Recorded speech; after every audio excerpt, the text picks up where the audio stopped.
Um, so again, my name is Mark Harmon. Please let me know if you can't see the slideshow that's in front of you. But again, I'm part of this LA Practice Committee, AI Practice Committee. I work for a firm called LPA Inc., Irvine-based design firm. I'm the contracts director there. Today, we're going to talk about some very, very exciting projects, design projects, volunteer projects that our design community is participating in. What you see before you is the list of presenters. Each presenter will have about 20 slides and about 20 seconds per slide to share their wonderful story with you. These are really great stories. A lot of people are doing a lot of great things. And without further ado, I'm going to let Jeremy Hart speak to you a little bit about the Buena Park Navigation Center and LPA projects that are dear to my heart. Thank you, Mark.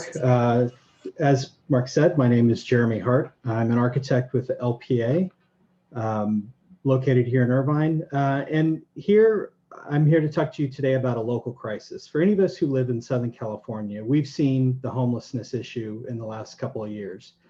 But where our story starts is when the Orange County Sheriff started to clear the homeless from the Santa Ana riverbed for safety concerns. And along came the Orange County, the ACLU, who filed an injunction, and Justice David Carter of the Ninth Circuit invalidated all of the laws within the Ninth Circuit, which takes us from California all the way up into Oregon, Washington, and Idaho. And by invalidating the no camping ordinances, the homeless were really allowed to live anywhere. And so we are faced with, what is our community response? In the city of Tustin, we worked on a shelter that from planning to opening was a matter of 5 months. That was a very localized response. Here you can see a list of cities that came together so that they could create a community-wide response.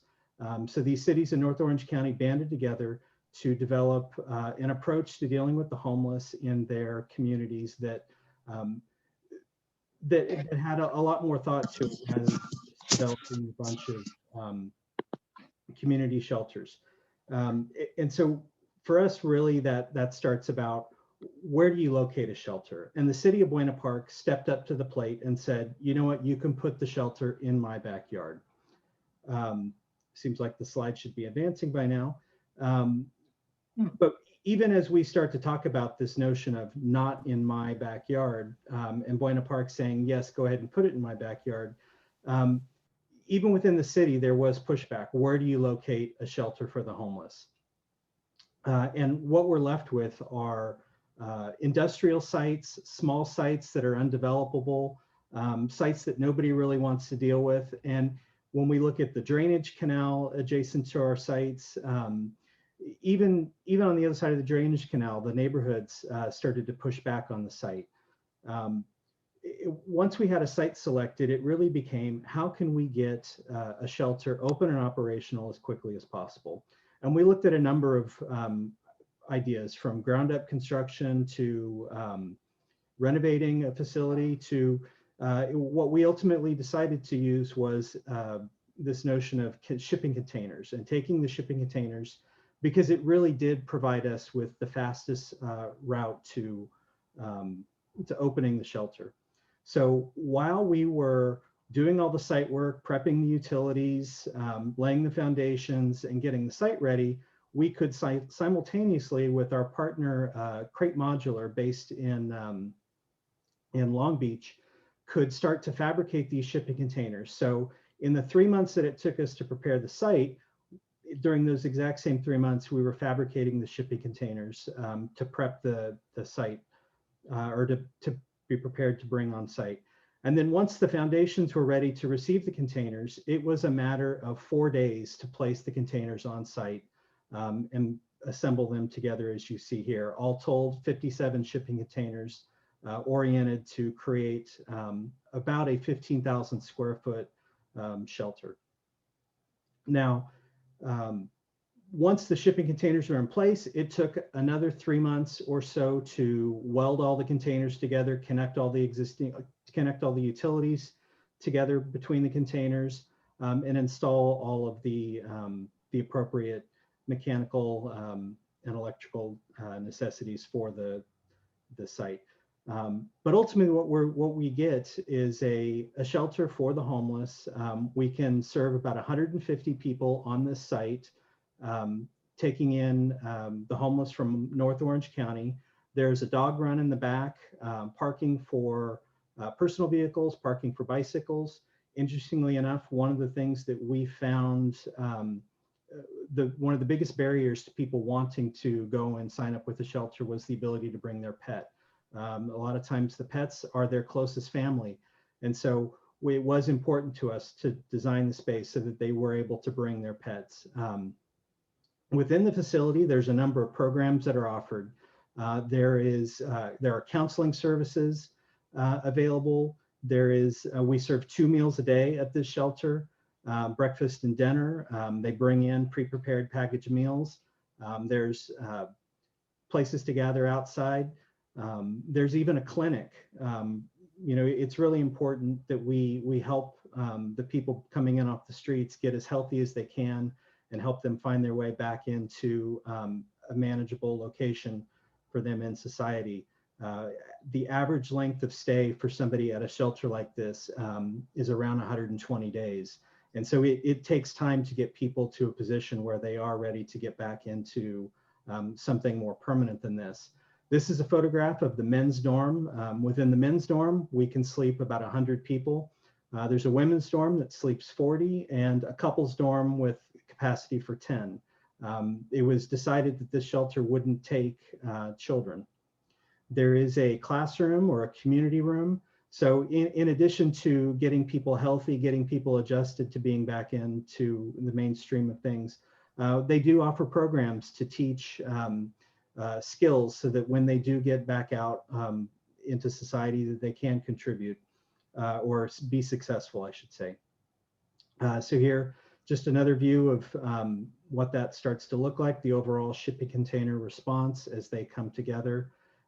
Really a very fast and efficient means of getting to the market. But beyond this one navigation center in Buena Park, we started to think about what's next for us. Because of the way that we design the modular construction, it's an A3 assembly space that can be reused in lots of different areas and locations.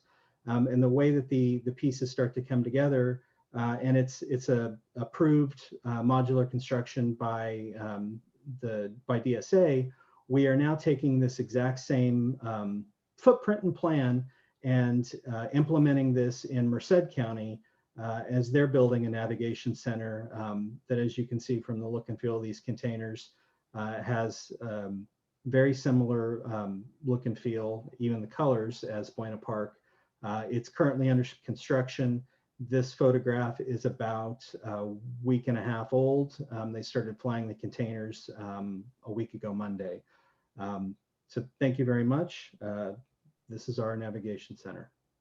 Thank you, Jeremy. And I've had the pleasure of working with Jeremy on putting together some of these contracts, and these are very inspiring. They're helping a lot of people with this form of construction.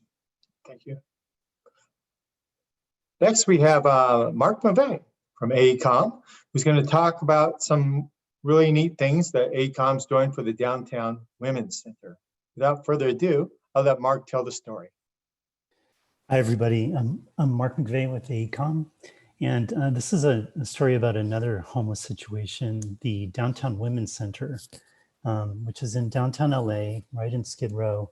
And they're an established center that already serves about 160 permanent residents and 20 kind of overnight visitors. You can see it's right on the corner of San Pedro and 5th Street, kind of right in the center of Skid Row. And previously, everything kind of funneled through one singular entrance.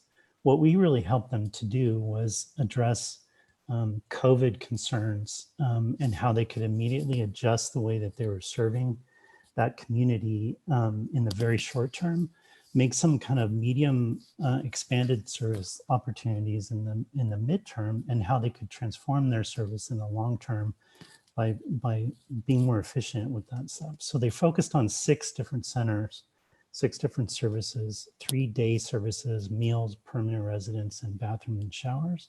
Then one really important thing is case management, getting people the services that they need and the psychiatry and medicine they need to be effective. And then finally, workforce development. So we did a kind of a phased evolution where there was some immediate fixes to do social distancing and covering and creating outdoor queuing for some of their services, and then increasing that capacity with some outdoor tents and some other equipment that they would purchase. So I'm going to take you through a series of those adjustments that we made to their existing facility. So every morning at 7 a.m., they serve meals to whoever shows up at San Pedro entrance. They queue people, they serve them meals, and then they dine and throw away the refuse in this area. They wanted to expand that to serve a greater number of people. So the blue area indicates some tents that were provided to expand that service.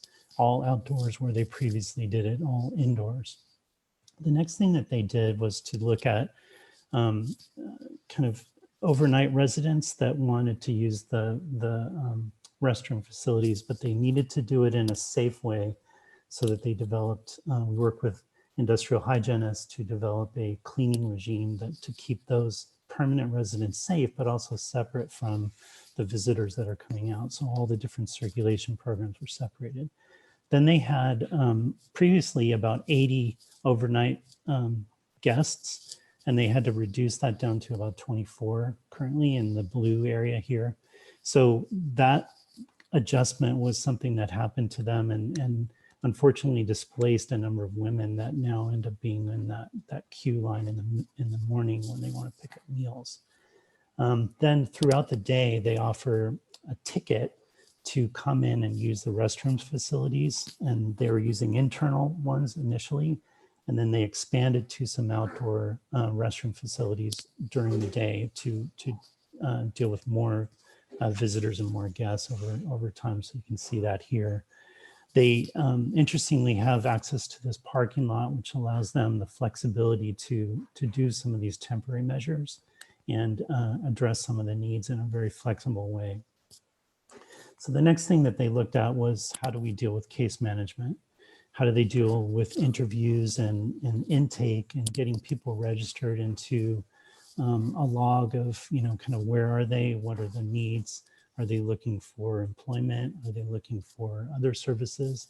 And how to keep track of people who are either first-time visitors or kind of repeat guests. So that starts off on the ground floor, and then they have this roof deck on the upper floor, which provides a great opportunity to do a multiple number of services, from case management meetings where they're meeting one-on-one in a safe outdoor environment, to actually eventually workforce development training, so computer training and so forth. Then they can expand again into the parking area. So case management under tents, in tables, one-on-one, and meet the demands that they were seeing as they had to displace some residents. The case management then shifts toward a cafe that has been closed due to COVID because they can't keep it operated in a safe manner. So it gets shifted to a different purpose. So this is really just reevaluating and rethinking everything that they have in this existing building, which really has a lot of great features, but it just had to be reimagined slightly, and with fairly inexpensive equipment and tools that could expand their services. So this is the first phase of workforce development, where they're learning how to do resumes and computer training. And then they do an expansion of that program where they're adding increased Wi-Fi and additional tables with greater bandwidth and connections. And then they're bringing in employers sometimes to do interviews in these spaces, one-on-one. So they set up appointments and try to get people working that way. The other great thing that we're able to do is reconfigure an existing entrance to serve permanent residents, to keep them out of the pathway of the day use visitors, so that they could remain safe. They're verified, tested every day, making sure that they don't have positive signs for COVID, and they could remain separate. to enhance that service, they could actually add some additional beds in kind of a lobby space that used to be a dining area.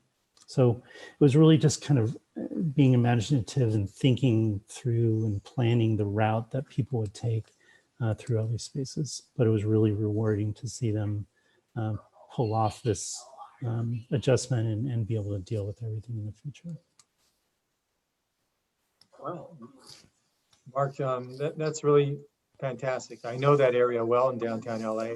It sounds like you guys are making a great contribution to make that a better place. Thank you.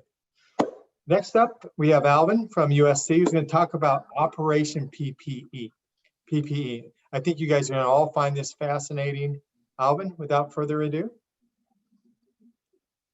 Thanks, Mark. Before I get into this, I'll tell you a little bit about myself. I'm an architect. I have a small practice in downtown LA called Synthesis Design and Architecture, and I'm also an educator. I teach at the USC School of Architecture, where I'm the director of graduate architecture. And I've been there for a number of years, and both in practice and in my teaching, I've kind of always been a proponent of working with emerging design technologies, thinking about things like digital fabrication and computation and 3D printing in particular, as things that really are the focus of the way that I work and how I work and the things that I work on. But I think once March came around, obviously we're all faced with this global pandemic. And this series of tweets here from Mitch McEwen, my colleague over at Princeton, was really a call to arms and a wake-up call to a lot of architects to kind of take the moment and take the skills that we had and apply them towards thinking about PPE. And the shortage that we were facing. And so this is something that really was sparked by social media, from Mitch to my colleague Jenny Sabin at Cornell to Eric Howler at Cornell. This kind of collective formed on the East Coast, and I kind of picked up the baton on the West Coast, starting off things over here, starting off with an email thread that was sent to USC faculty and students, and then expanding it to oh, my slides are a bit screwed up here. Then expanding it over to USC alumni, and it kind of grew. Now we've expanded. What this is supposed to say here in the text that's blacked out is that we're printing pseudo N95 masks and face shields that are approved by Keck Medicine. You see here our sign-up sheet, all done through Google Docs. So Google Docs was the kind of primary source of all information on all of this, where we had a sign-up sheet. We also had a inventory sheet, all in the same document.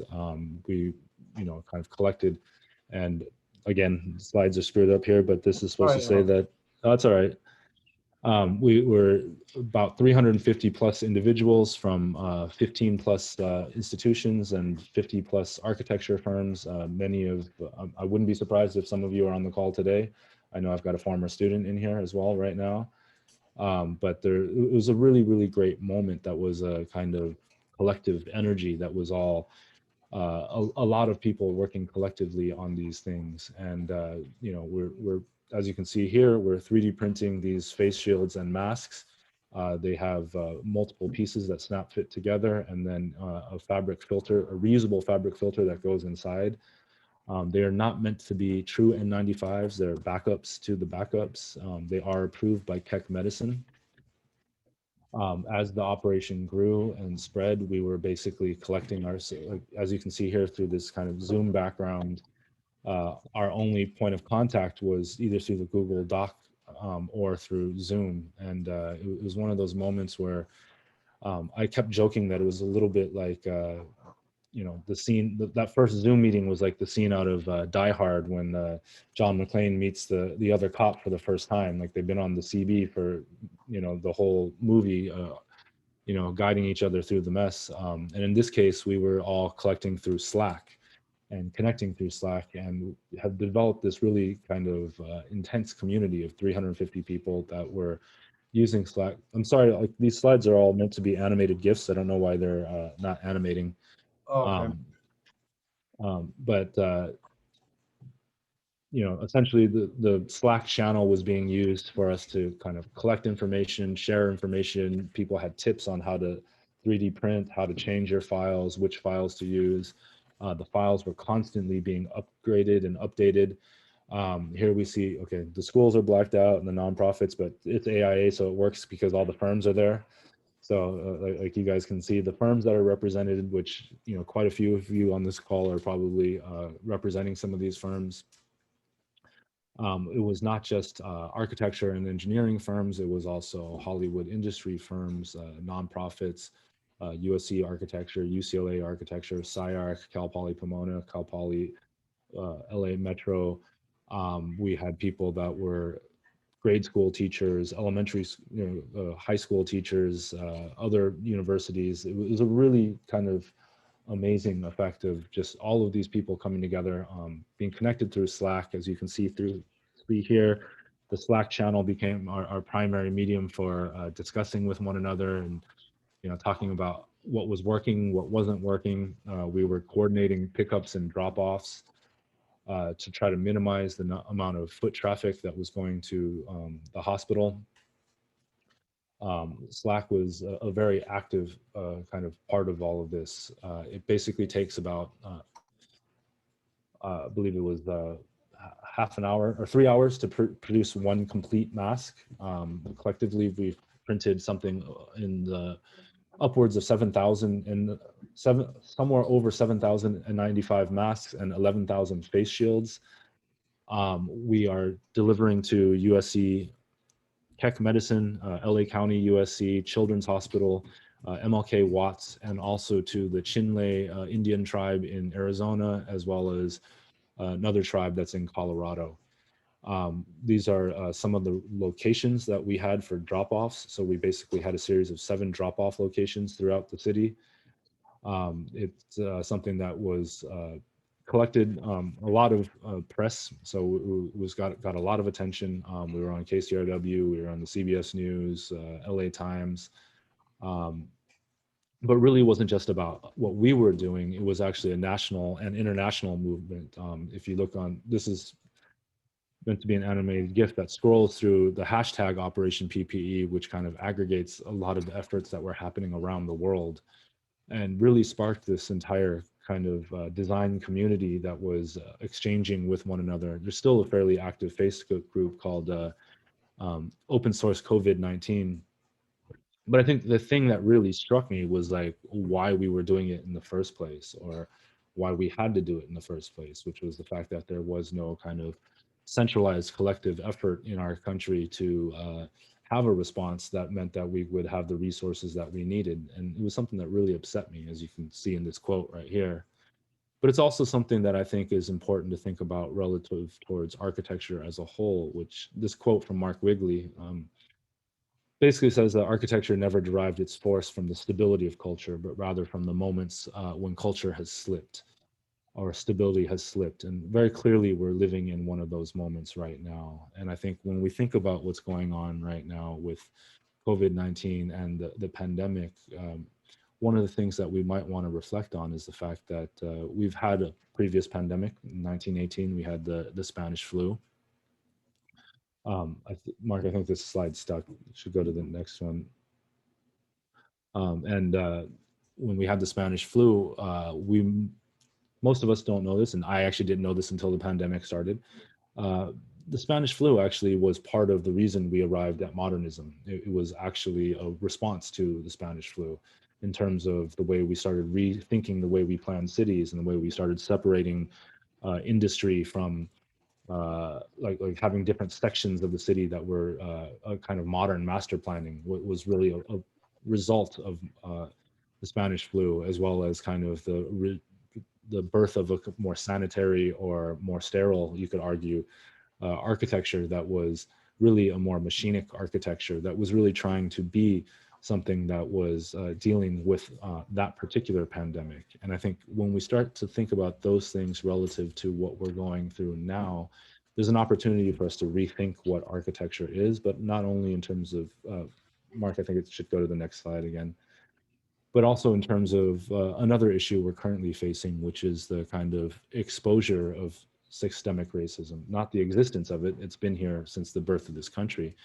But I think now we're at a tipping point of its exposure and our tolerance for it. And maybe what some of the things we should be thinking about is actually why the built environment is the way it is, because of systemic laws and policies that have existed for some time, but also in terms of the canon of architecture that is driven by an entire historically white male perspective. And also thinking about issues about equity and participatory systems in terms of how we deal with what architecture can be in the future. Thank you. Thank you, Alvin. And hopefully the technical difficulties didn't lessen the impact of what your program's all about. Sorry about that. But in any event, fight on is the rallying cry of USC, and it seems like you guys are fighting on, certainly. Our next speaker is Andrea. She's from AC Martin, and she's going to talk about ACM Core. Thank you. CORE is Community Outreach Responsibility and Engagement. This is a committee that we have at AC Martin. Hello? All right, this is our committee at AC Martin, led by our associates. And we organize and participate in volunteer opportunities across the city of Los Angeles. And we've been doing this for about the past 8 years or so, and oftentimes team with contractor friends and school districts or other client-based opportunities. We could click forward on the next one. And these are opportunities to not only build team build within our organization, but to partner with outside organizations and introduce our families and friends into these activities. ACE mentorship is a big part. We have a team that participates, and these high school interns were actually hired on by AC Martin before COVID, and were a part of our team working in our office on our projects. Thank you so much. That is very, very, very nice to hear. And by the way, we're moving through these presentations pretty quickly. And I do want to let everybody know that we will have an opportunity for people to raise some questions or throw out some questions or provide their perspective after we get through these presentations. Without further ado, we got Deepansh and Kelly. They're going to talk about some international projects that Miyamoto has going on. Wonderful. Thank you, Mark. Thank you all for listening. My name is Callie. I'm joined by my colleague Deepansh, and we are here to share about Miyamoto's global impact from Everest to the sea. Miyamoto is a structural engineering firm based here in California, and through our nonprofit Miyamoto Relief, we're able to utilize our engineering expertise and support vulnerable communities around the world. The first community I will talk about is in Kathmandu, Nepal. Here's a picture of the Gadi Baitak Palace. It's a neoclassical structure built in 1907. And it's where the royal family used to greet foreign dignitaries. It holds a very special place in Nepali history and is situated within the UNESCO World Heritage Site. The 2015 earthquakes caused billions of dollars of damage, and an often forgotten sector of kind of post-disaster response is cultural heritage. The history of a society can be lost in seconds, and it's often difficult to prioritize amongst all the other needs post-disaster, and that's what happened here.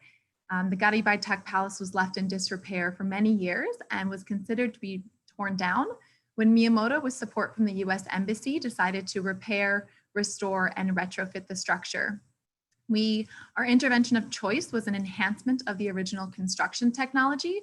So we first went in to understand the original and traditional system, kept what worked well, and then also integrated new technologies to strengthen the structure while preserving its cultural integrity. We worked very closely with local stakeholders such as the Department of Archaeology, government officials, universities to ensure this cultural integrity was kept intact. We also engaged local capacity supported by international expertise. So throughout the entire process, it was a capacity building and knowledge transfer exercise so that this project became a best practice example on how to repair and retrofit neoclassical structures in Nepal.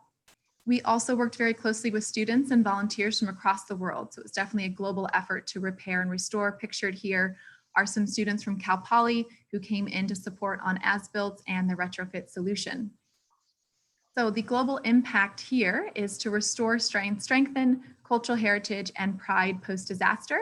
As you can tell, there's quite a difference between the before and after. The Gadi Baitak is a great source of pride. They have annual celebrations here, and we did win the ENR in 2019 for the Global Best Project. Next, we're going to Ethiopia, quite a different project here. Depicted are the Kara tribe. They're a group of people that have lived in the Omo Valley for thousands of years. The Omo is an extremely remote area in southwest Ethiopia, and the people here rely on annual floods for their subsistence farming. However, in the last 4 years, the government has built 4 dams upstream, which have essentially stopped the seasonal floods. This means that there's been no harvest, so there's a lot of food insecurity and malnutrition, and because their harvests are tied to their marriage ceremonies, there's also a dying out of a culture that, as I said, has been there for thousands of years. There is a few solutions. The government's tried to support a bit, but everything's been rather unsustainable with a lack of training and a lack of maintenance. There is one solar powered system currently there, and when we arrived to our site visit in January, the pump was tilted, that last pipe just wasn't connected. There's a few other things that we saw that we could help right away. And with consulting with the elders to make sure that we had community buy-in, we did complete the first system, which is now functioning. And we also did a pretty thorough site investigation to see what kind of solution we can have on a larger scale that is sustainable and will also work to support their livelihoods. So we are currently, the technical solutions developed, we're fundraising and working to implement on a larger plot of land that will feed around 1,300 people. It is another solar powered irrigation system. And yes, we're very hopeful to get that in as soon as we can, because it's now been 4 years without a good harvest for the people of the Omo Valley. So this global impact is to save thousands of lives, millennia of culture, and traditional livelihoods in the Omo. And with that, I will turn it over to Dipanch to bring it back home to LA. All right, let's bring it back home. Just a fun fact, I went to Nepal and I took a bunch of photographs, and none of the photographs used in the presentation was from me, because I made it a point to make sure that I was in all photographs. So it's such a beautiful place that you want to be in all photographs over there. So just a random fact out there. But bringing it back home, back to Los Angeles, something which is near and dear to our hearts, and really something that's needed in the community. This event called Night of 1,000 Drawings. We've done this event for the last 3 years, started back in 2018 in LA.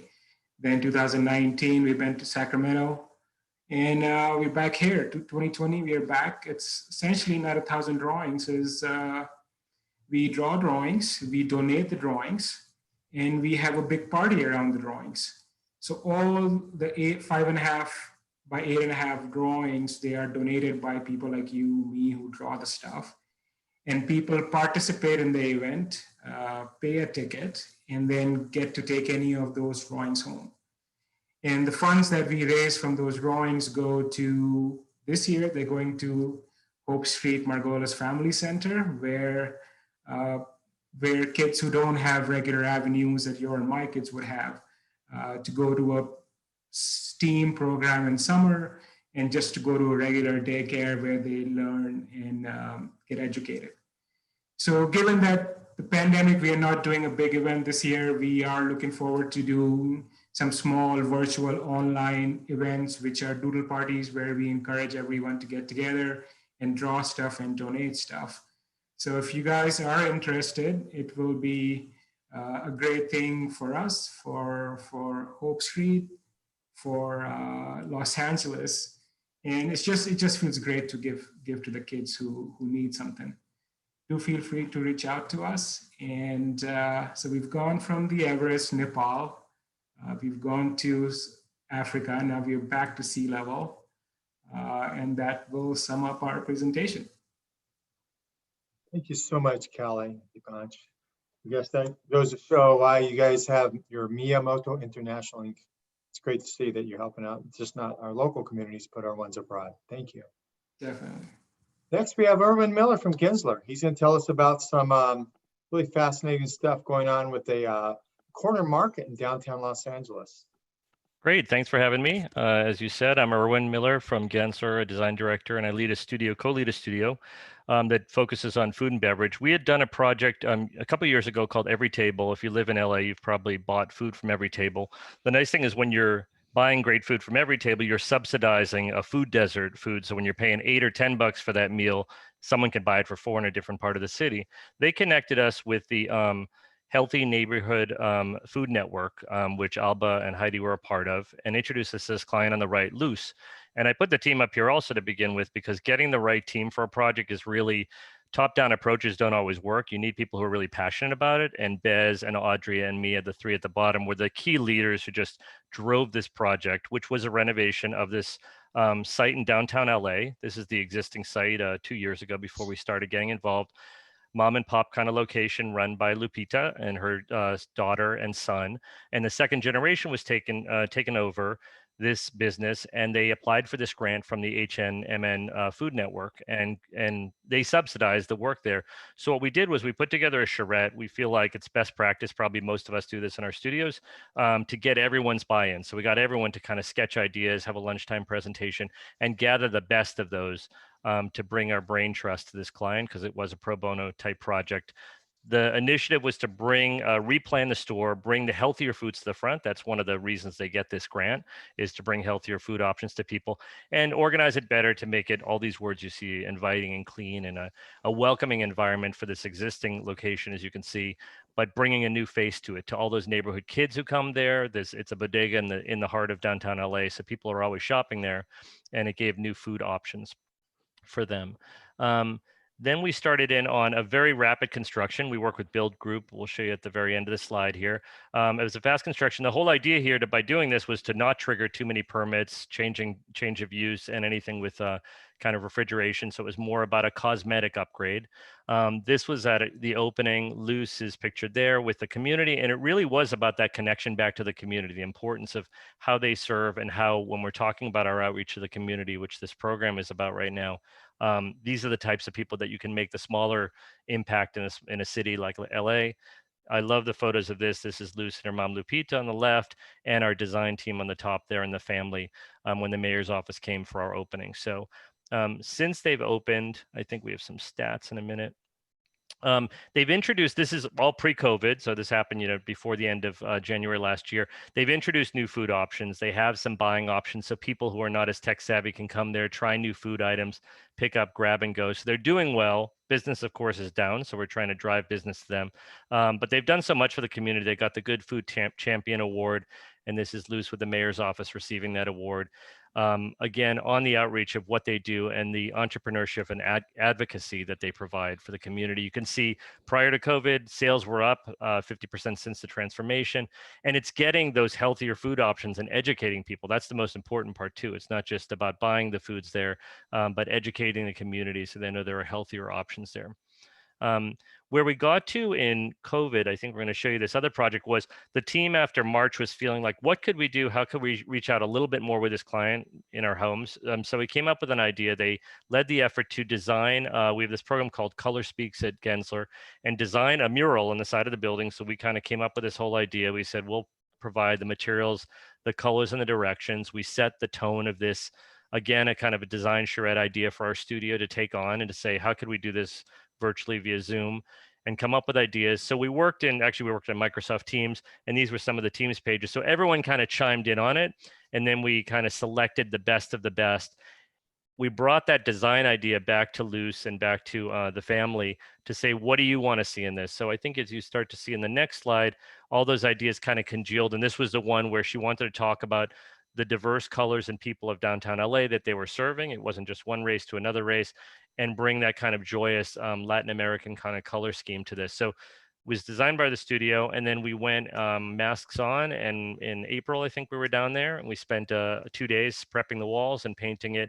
And we had people from the community walking up to us while we were doing it saying, this is great. This is what we need. This is a kind of statement that shows Lupita's is here and they're making a difference in the neighborhood. So this is a completed mural. So it was, again, this scale of this is so much smaller than changing the water for Africa, which was amazing to just see in some of these other projects. But it shows you at a sense of scale of the impact you can make being a design firm working at a scale like this for the local community. And then these are the variety of people are involved, I'm sure, for all the projects we're talking about, but the HNMN group, Build Group donated a ton of time to build this, Genser, and then all of the subcontractors and people we reached out to. So it was about driving it, getting a great team, having a vision of how to deliver it, and keeping it all doable, not getting too big for yourself. So thank you very much.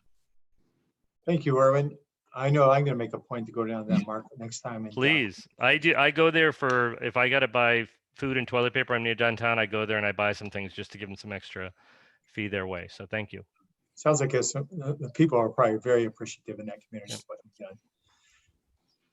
Speaking of appreciation, our next speaker is Sarah Loy from OAC LA, and she's going to talk about the AVALON CARVER Community Center. It's just one of many great things that OAC LA is doing.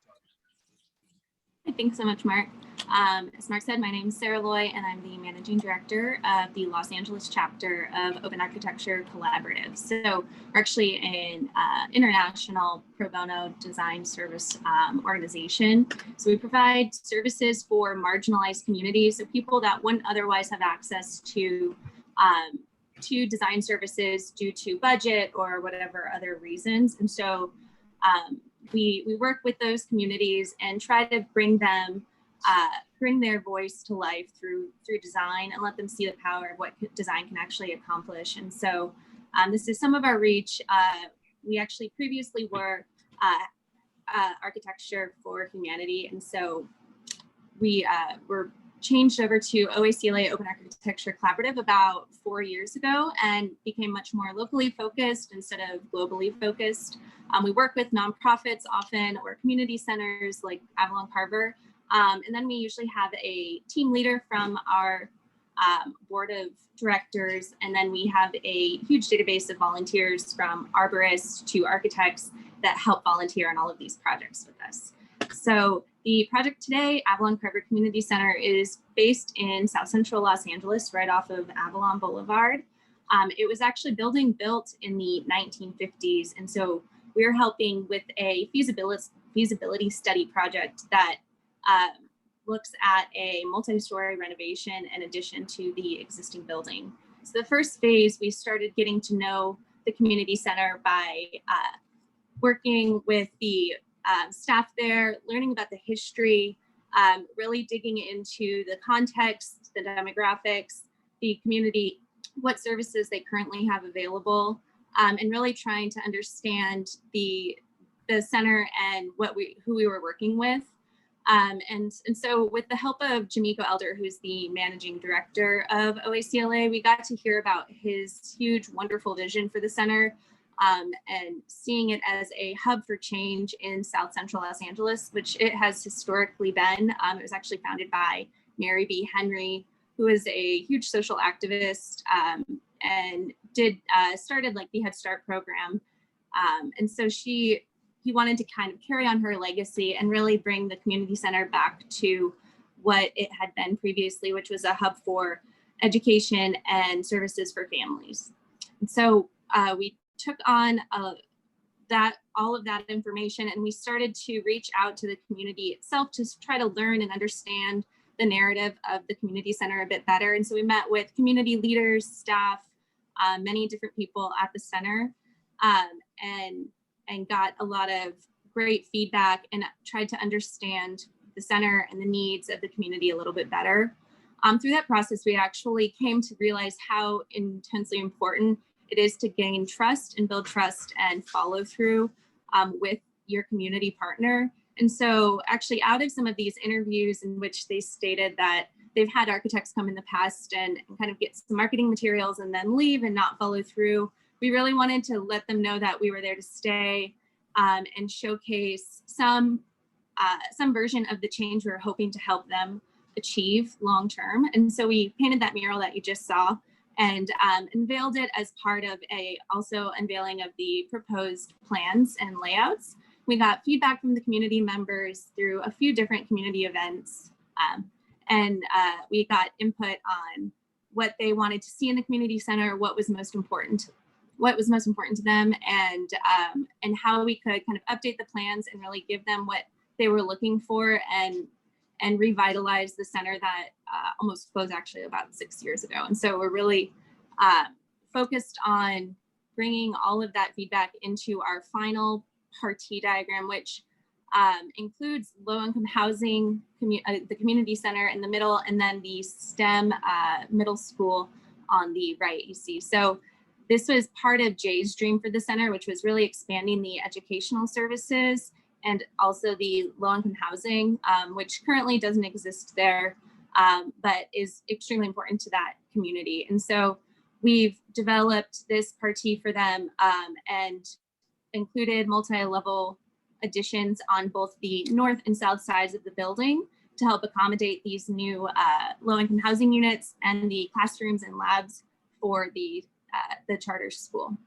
And so the center space is kind of where the community is brought all together, and that really has a lot of flexible use spaces for everyone at the community center. They vary from an auditorium to offices, and again, trying to maximize flexibility so that whatever the changing needs of the community center are, they're reflected and the center is able to change and adapt with the changing needs of its community. Another thing we actually were able to help them with was a branding package. We had an amazing graphic designer who helped do all this work pro bono and came up with a brand new branding package and is building a website currently for them as well.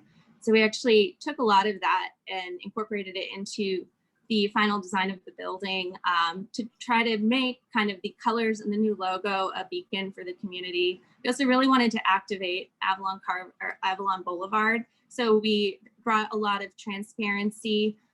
This new feature stair that showcases the STEM charter school and kind of shows students walking around the building. And so really trying to make it a much more inviting communal space for everyone. Another part of the program was a new makerspace. And so this shows an proposed idea for the makerspace and some of the partners they'll be working with, such as Code Ninjas in this makerspace.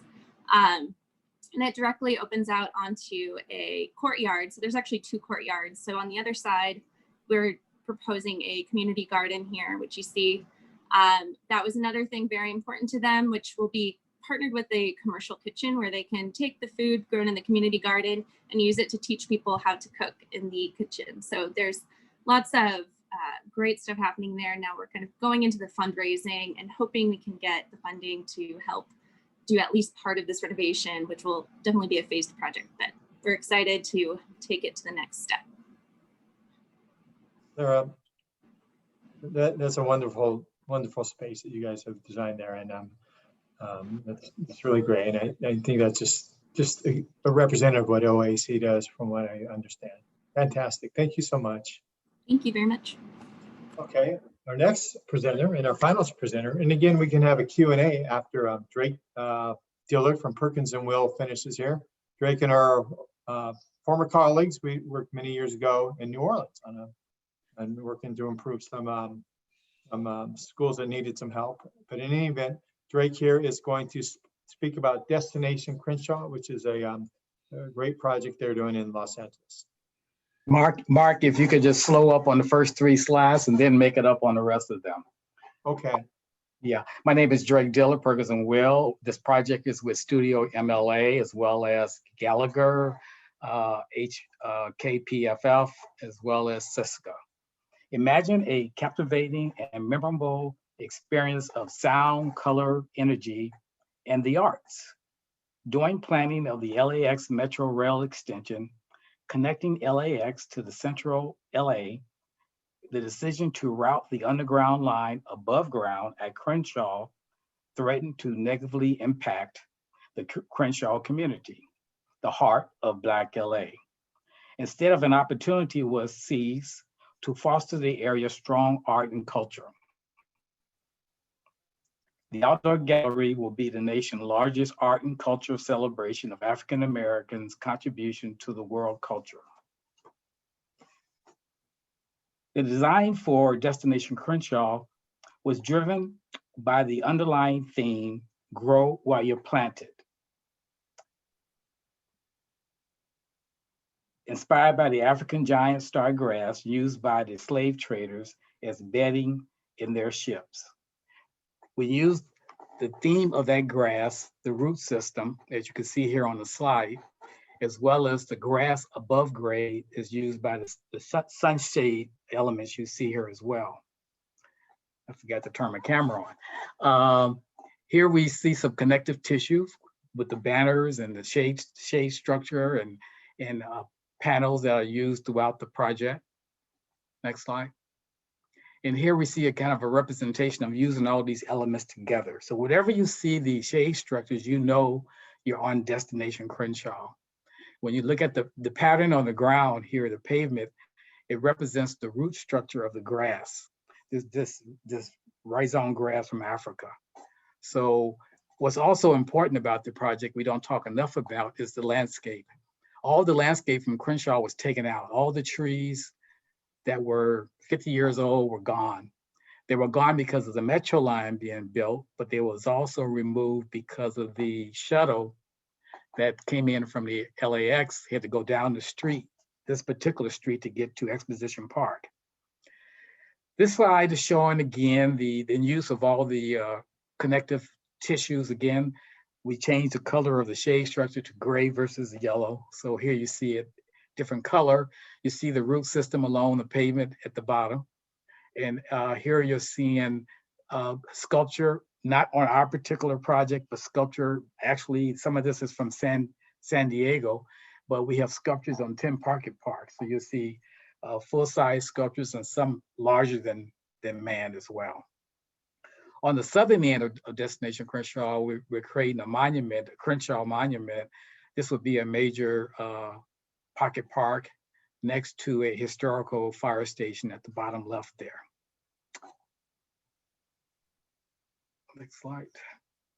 This is a pocket park we call the Welcome Park. This is right by the metro line, and this is one of the first pocket parks you will see. You can see two sculpture pieces in the front there, the yellow, as well as some murals on the wall in the background.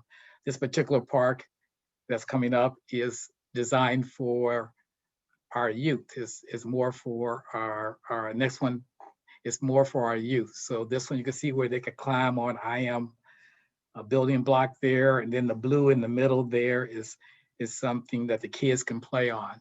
So it's designed for the kids. This is the wall, and this is actually looking down, and the wall is actually at the bottom.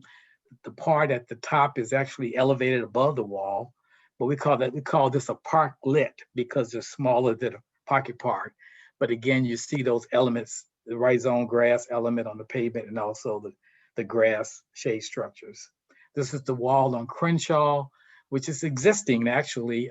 This is a block long, a very old wall. I think it's been there for at least 50 years. We create some light elements on top so it can shine, it can light up at nighttime. And you can walk up to the top part with the stairs that we put there as well to get you easily up to the top. Across the street from the wall is another pocket park. And the idea with this pocket park, we wanted to elevate people to a higher level so they could look across the street back at the wall and take a picture of the whole block. The train line is in the middle, so it's hard to see the whole block because you're so close to it. And our flagship park, there's more parks than I'm not showing them all, but the flagship park is what we call Sankofa Park. This is a park where we use a ramp system that goes up to 2 levels, and you kind of look down upon the park. The next few slides will kind of show this particular park, and you can see, again, we have the shade structures in the back. The rhizome is on the pavement. And the idea with this particular park is it would be the flagship, like I mentioned, and this is where people will go to be entertained. They will go to protest. They will go to be entertained. It's a gathering to be used by the community as they feel fit.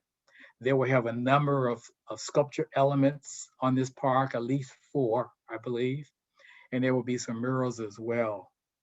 Again, the exhibit part of it is very crucial because it's about storytelling, and storytelling is very important to the project, and each pocket park has a different story to tell.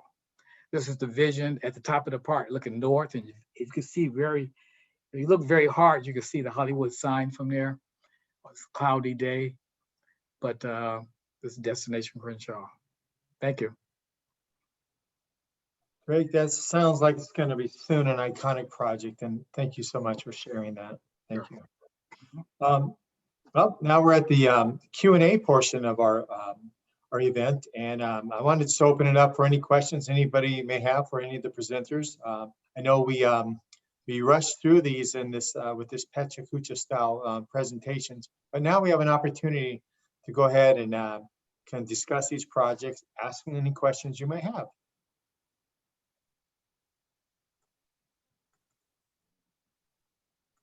Mark, we have a couple questions in the chat box that we can go through to kick things off a little bit.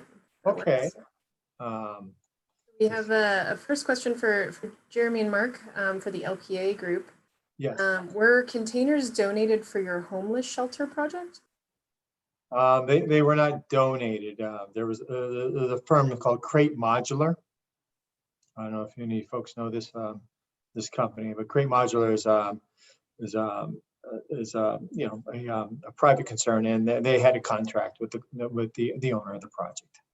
So, but and Crate Modular is actually contracting with a lot of entities, if you will, and using these shipping containers to kind of help alleviate the homeless population and get them into shelters. So we've seen it down in San Diego and Los Angeles. That's where we're seeing it, but I'm sure it's happening in other areas too.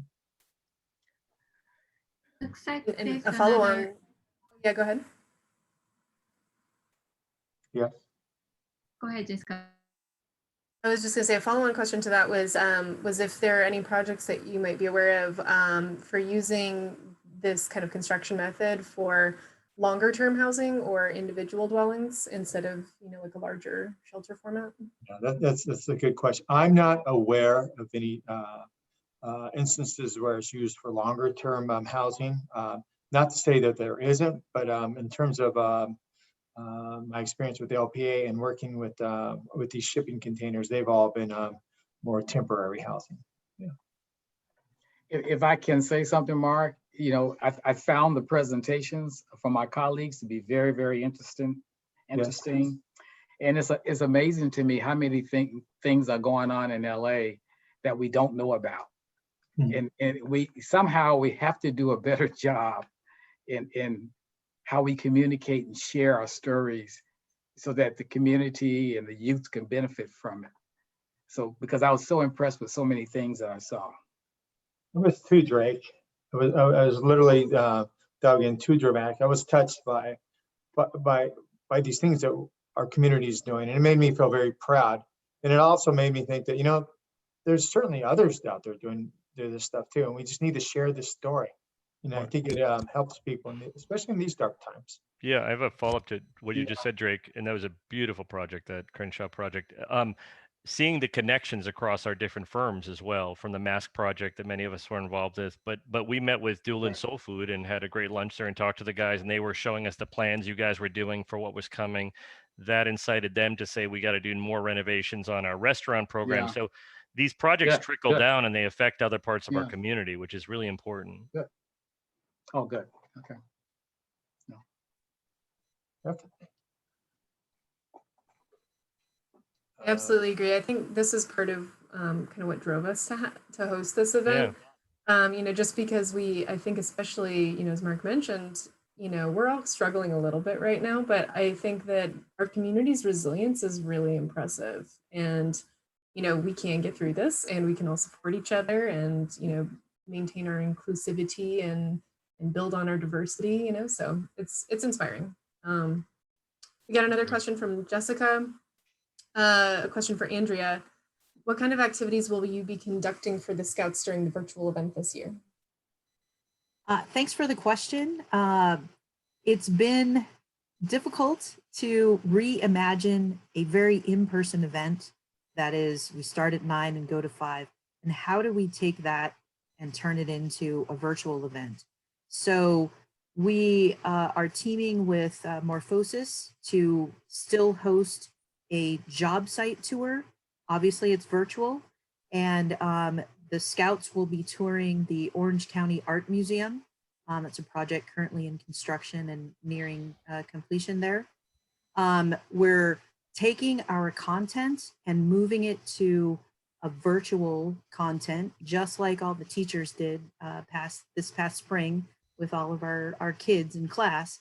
So we're using Zoom and we're having breakout rooms, and then we're going to be doing polling and try to be as interactive as possible in a virtual world. So similar topics with sustainable architecture, a downtown tour, which we've been filming in bits and pieces, and we'll be putting that together with discussion points along the way in a virtual platform. Meet an architect, still being able to demonstrate virtual reality, how we draw, working with the students or the scouts to be able to do drawings and scaled drawings and understand how to draw. And then that last job site tour. So similar content, just flipped it into a virtual. Yeah. That sounds great. Thanks for sharing. This is Mark. Mark, I do have a question for Deepansh and Kelly. I was fascinated by your presentation, amongst the others too. But what other international projects in brief that could you point to that you folks are working on? I find it very, very inspiring. Thank you. Yeah, we do, Miyamoto Relief focuses a lot on school retrofits. So right now, for example, we are currently applying through the Japanese fund in Kathmandu to retrofit a school. So we do a lot with school safety and cultural heritage. Right now, we're also in kind of the early stages on a partnership with the university in Puerto Rico, in addition to Cal Poly, to support the start of a children's hospital. It's one of the only specialized hospitals with pediatric oncology services in Ponce. Right now, a lot of children that have cancer in Puerto Rico have to get shipped to the US, which of course is at great cost and distance from their families. So we're supporting a local nonprofit there to do as-builds and assess the structure. We're also, obviously in addition to Night of 1,000 Drawings, we did a cultural assessment of a few heritage structures in Myanmar. So while Myanmar hasn't had an earthquake recently, they are very earthquake prone. We do quite a lot of work there through our engineering side as well. Very good. We also do a couple other projects, like we try to be creative. We apply for different things, like we applied for a Lego project, which if anyone has a great idea out there, the Lego grant system is amazing, where it's based on crowdsourcing and getting social media interactions to then one day get a project funded, but also get a Lego model of your kind of idea and concept. Ours was around, again, seismic retrofits of schools. And our last project I'll mention, which is one of my favorites, is we are providing the engineering expertise and funds for construction materials for a library in Haiti. It's one of the most dangerous parts of Port-au-Prince. It's called Cité Soleil. It was heavily damaged in the 2010 earthquakes and has not been rebuilt very much since then. And the library is a true community initiative. They have a thing called a convite, where every community member that donates, it's very transparent. They take pictures of even, 5 cents that are donated. They will take a picture and show who in the community is contributing. It's right next to a school that we retrofitted in 2014. And so far, they've already collected something like 30,000 books, and they're in the construction phase right now. But of course, with COVID and other issues, it's a bit delayed, but that is another project that we are actively supporting at this time. Thanks, Kelly. Thanks for that download. Hey, Drake, what I find really neat about your project is it's a project that it appears, based on what I know of it, and based on you and I have talked about this, and I've looked at the website. It's not just in a community of color, but the designs and a lot of the work was done by people of color. And I think that's really inspiring. And I think that's consistent with our theme to inspire the youth, and so what they can do too. Well, Perkins & Will is a large, firm, and we're very, very diverse firm, and we really try to live up to it, not just talk it. but we have people of color in high positions and low positions all over the place. And I think that makes a difference in terms of how we approach projects. We have a segment of our firm that just do museums, and we have done a number of museums around the country, particularly in African-American communities, because we do such a good job, I must say it that way.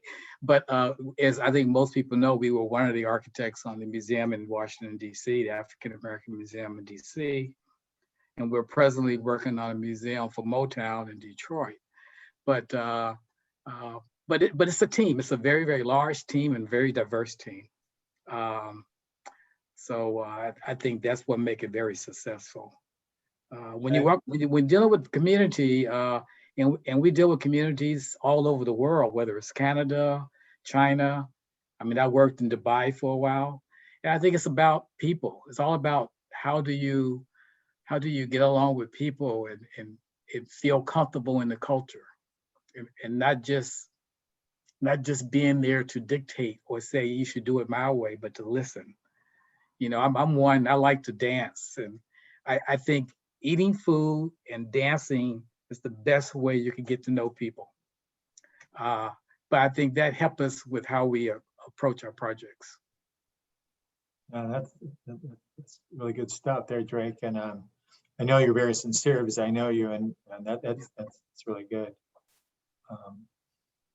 I should say drinking wine too. That helps. Yeah, I mean, dancing is a lot of that's like a bit much, but I like the eating and drinking, so that's good. Okay. Yeah. The wine may induce the dancing, but in there you go. Could be. We actually got another question for Drake. What are the different phases and timelines for Destination Crenshaw? I assume in order to be. Actually, next month, we're going to start construction. It's been 2 years of the process. We start construction next month. It should take us about a year to complete. Although it's a 2-phase project, we're still looking at trying to start phase 2, which will continue down Crenshaw North. We're in 2 different city council districts. We have Marquise Harris Dawson as the 8th district, which is where this one is in. But phase 2 is going into the 10th district, which is Herb Weston district. So that's the hope and timeline to move forward.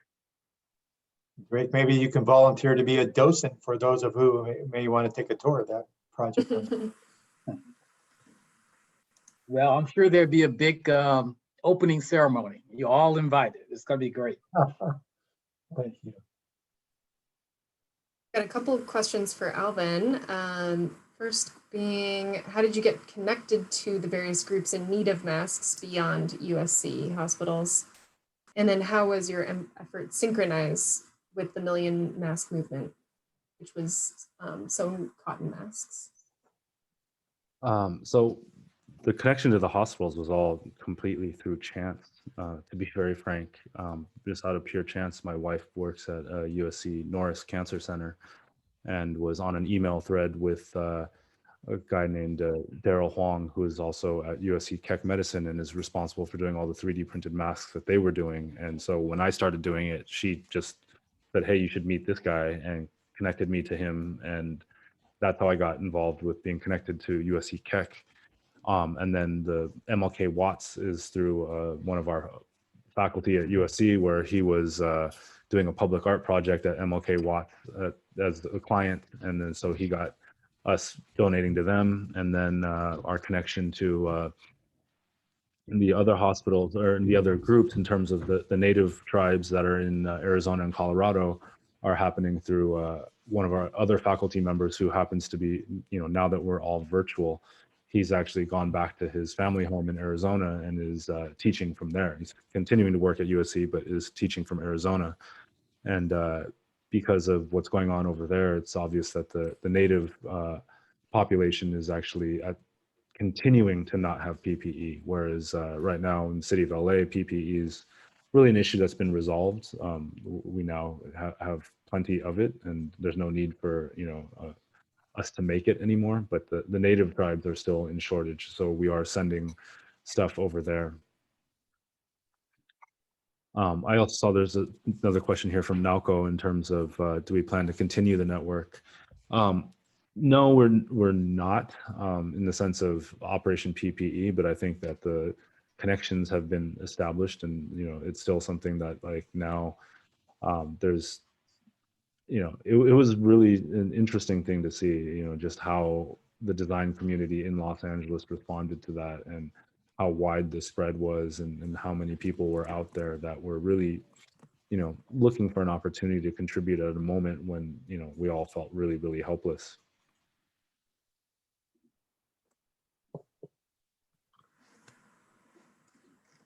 Awesome. Any other questions, comments?